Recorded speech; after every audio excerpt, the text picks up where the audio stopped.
ബാനുവിൻ്റെ ഒപ്പം ഇപ്പോൾ ഖത്തറിലാണ്. ഖത്തറിൽ ബാനുവിന് പച്ചക്കറി തോട്ടമുണ്ടെന്ന് പറഞ്ഞിട്ട് ബാനുവിന് വിശ്വാസമായില്ല.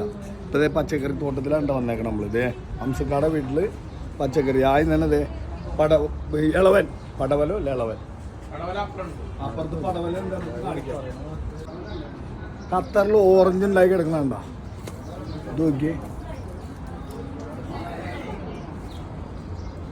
ചെറിയ ഓറഞ്ച് ഇഷ്ടം പോലെ ഉണ്ടായിട്ടുണ്ട് കേട്ടോ.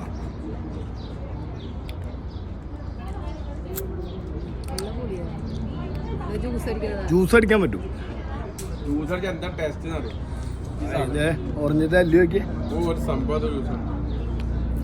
അത് തക്കാളി ഉണ്ടാക്കിടുന്നുണ്ടോ? ഒരു തക്കാളി പറിക്കാലോ നമുക്ക്.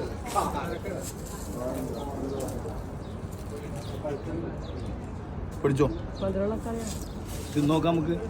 ഇത് മറ്റേ ഇതാണ്ട് അത്തിപ്പഴമില്ല, അത്തിപ്പഴം ഉണ്ടായിട്ടുള്ള ഇത് മുന്തിരി തൈയാണ് കേട്ടാ. ഇത് ഉണ്ടായിട്ടില്ല, ഇപ്പൊ ഉണ്ടായതൊക്കെ പറിച്ചേർന്ന് പൂവിട്ടിട്ടില്ല, ആവണുള്ളൂ.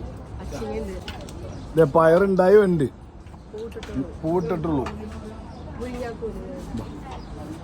മുരിങ്ങാക്കോലിന്റെ മരവും മുരിങ്ങാക്കോല് പുളിപ്പുളി മുരിങ്ങാക്കോല്, ഖത്തറിലെ മുരിങ്ങാക്കോല്.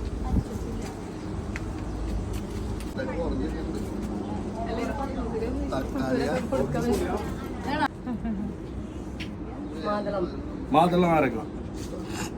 അപ്പൊ ഖത്തറിന്റെ മണ്ണിലും പച്ചക്കറി കൃഷി വിജയിപ്പിക്കാന്ന് തെളിയിപ്പിച്ച വനിതാ രത്നം എന്ന് പറയാ. ഇതാണ് റഹ്മാൻക്ക്. ഞാൻ പറഞ്ഞ റഹ്മാൻക്ക് ഇതാണ്.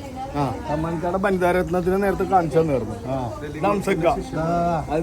സെലിം കൊടുത്തുള്ള ശിഷ്യന്മാരാ പാട്ടൊക്കെ പഠിച്ചുകൊണ്ടിരിക്കാനുണ്ടോ? പാട്ടൊക്കെ പഠിച്ചുകൊണ്ടിരിക്കുകയാണ്.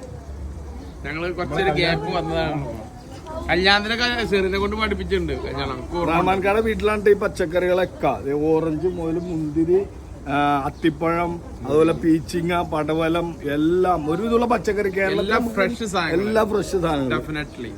അവരുടെ വീട്ടിലേക്ക് ആവശ്യമുള്ള സാധനങ്ങളൊക്കെ അവർ നട്ടുപിടിപ്പിച്ച് ഉണ്ടാക്കിയെടുക്കാണ്ട്. പടവലങ്ങൾ ഉണ്ടാക്കിയെടുക്കണോക്കെ എന്റെ ബാനുവിന്റെ അത്ര ഉള്ള പടവലങ്ങ നോക്കിയേ. അതെ,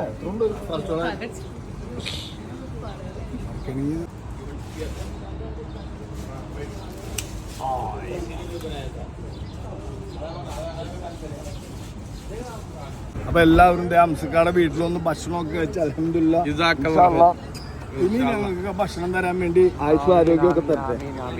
അപ്പൊ ഞങ്ങൾ എല്ലാവരും